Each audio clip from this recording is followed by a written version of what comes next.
Applications of series.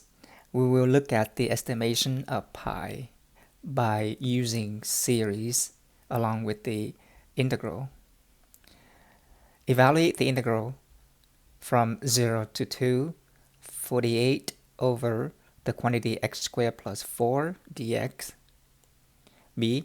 Find the power series of the function f of x equals 48 over x squared plus 4, which is the integrand. Then integrate it from 0 to 2 and call the result s. We should be getting an infinite series. Write the first 5 terms of the series. Explain why the answer in part A and B are equal. Use the results to estimate the values of pi as an infinite series, then approximate the value of pi by the first 5 terms. What is the upper bound for your error of your estimate if you use the first 6 terms? Use the alternating series estimation. First, we evaluate the definite integral. We can use trigonometric substitution in the form of x equals a tangent theta because we have x squared plus a squared in the denominator, but it would be less complicated if we use the derivative of tangent inverse of x equals 1 over 1 plus x squared, or the derivative of tangent inverse of u with respect to u is 1 plus u squared. To use this, we have to rewrite the integrand in terms of 1 over 1 plus u squared. 48 over x squared plus 4 can be rewritten as 48 over, we factor out the 4 in the denominator to get x squared over 4 plus 1. 48 over 4 is 12. In the denominator, we end up with x squared plus 4 plus 1, which can be rewritten as 12 over 1 plus x over 2 squared. And so this is 12 times 1 over 1 plus x over 2 squared. Thus, the definite integral from 0 to 2 of 48 over x squared plus 4 dx is the same as the definite integral of 12 1 over 1 plus x over 2 squared dx, and this is in the form of arctangent of u.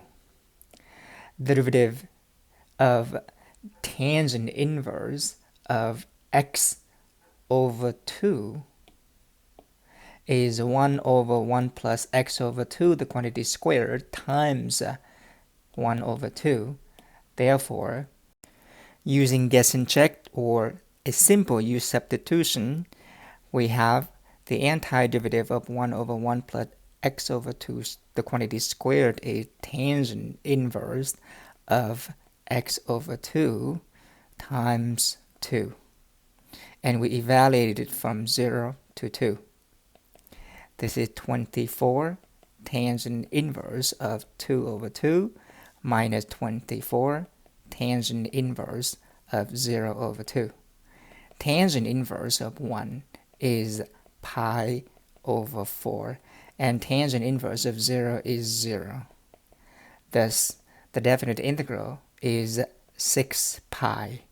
Not just 1 pi, but 6 pi. Now, so far, this has nothing to do with infinite series, but the point is we are going to get a series representation for this function, and we integrate the series.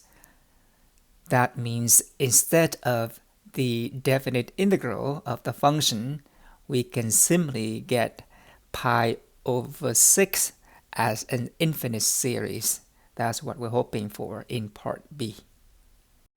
To obtain a power series representation for the function f of x, oftentimes we would need to use the basic geometric series or one of the well-known series that we covered in this class, such as e to the x, sine of x, cosine of x, tangent of x, ln of 1 minus x, and so on. Observe that the basic geometric series has the sum of 1 over 1 minus x, which can be represented as the series x to the n, assuming that the absolute value of x is less than 1, the radius of conversion is 1. If we hope to use the geometric series to write the power series for f of x, we need to rewrite it in the form of the geometric sum. That means that we can rewrite it at 48 over 4 plus x squared. And then we factor out the 4 so that we have the 1 in the denominator. Factor out the 4 in the denominator, we have 4 times 1 plus x squared over 4.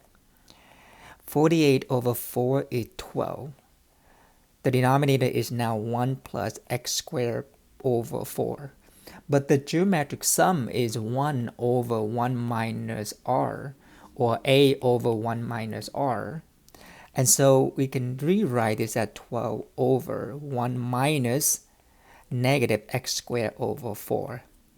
And so this is the sum of the geometric series, assuming that the initial term is 12 and the ratio is negative x squared over 4.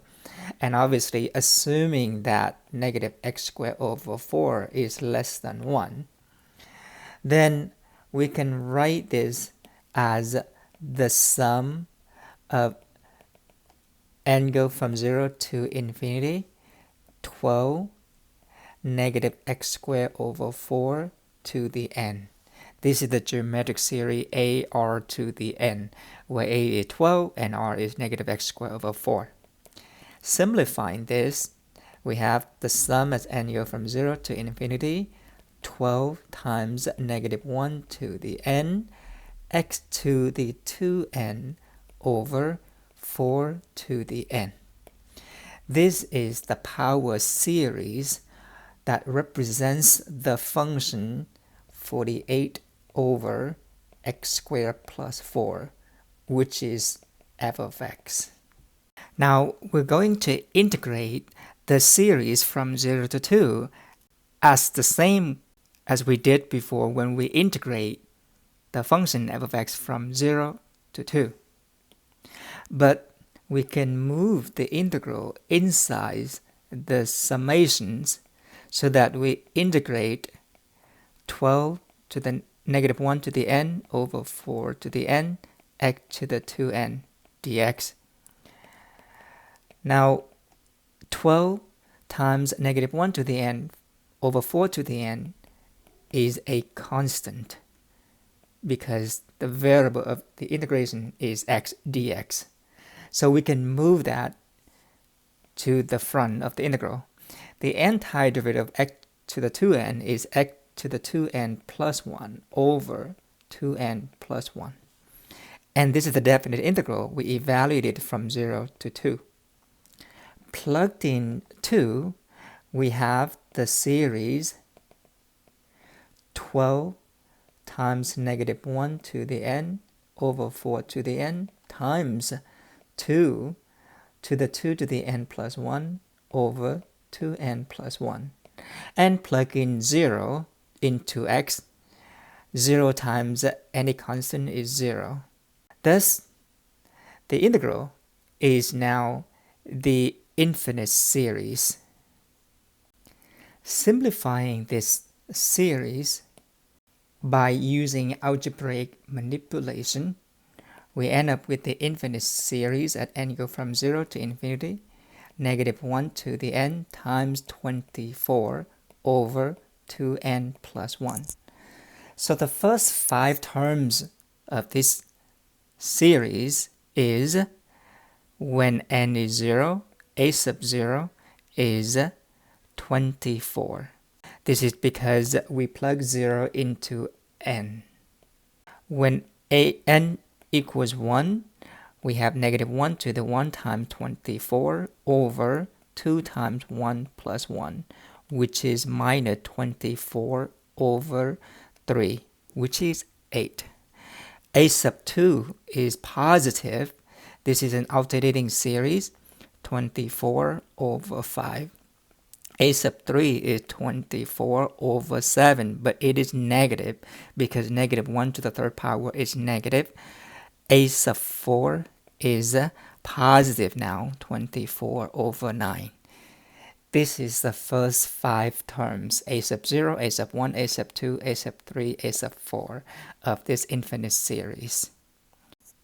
The answer from part A and part B are equals because the function is represented by the infinite series, and we integrated both from x equal to 0 to x equal to 2.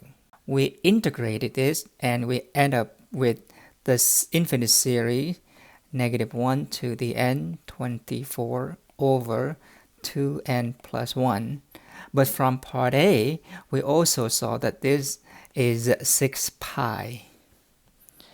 If we want to estimate pi, then we can take this series and divide it by 6. And after we simplify this, pi is therefore the infinite series at n go from 0 to infinity, 4 over 2n plus 1, and this is the alternating series. If we write out the first few terms, then pi is 4 over 1 minus 4 over 3 plus 4 over 5 minus 4 over 7 plus 4 over 9 minus 4 over 11, and so on. This is the alternating series. The numerator is 4 and the denominators are odd numbers.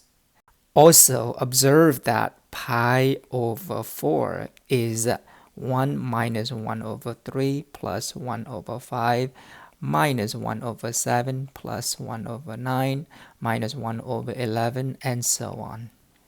Now, if we want to use the first 5 terms to estimate pi, not pi over 4, not 6 pi, but pi, then pi is approximately 4 minus 4 over 3 plus 4 over 5 minus 4 over 7 plus 4 over 9.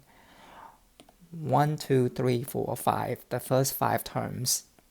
And if we use the first 5 terms, this is exactly 1052 over 315, and this is approximately 3.33968. Again, this is the approximation for pi if we only use the first 5 terms. Using the alternating series estimate theorem, which states that the error is less than or equal to the next term that we do not use in the partial sum. If we were to use 6 terms, that means we use a sub 0, a sub 1, a sub 2, a sub 3, a sub 4, a sub 5. This is the partial sum using the first 6 terms. Then the difference or the remainder or the error bound is less than b sub 6. But b sub 6 in this case is 4 over, if we were to plug in 6, 2 times 6 plus 1 is 13. 4 over 13 is 0.30769. This is an upper bound if we were to use the first 6 terms to estimate pi.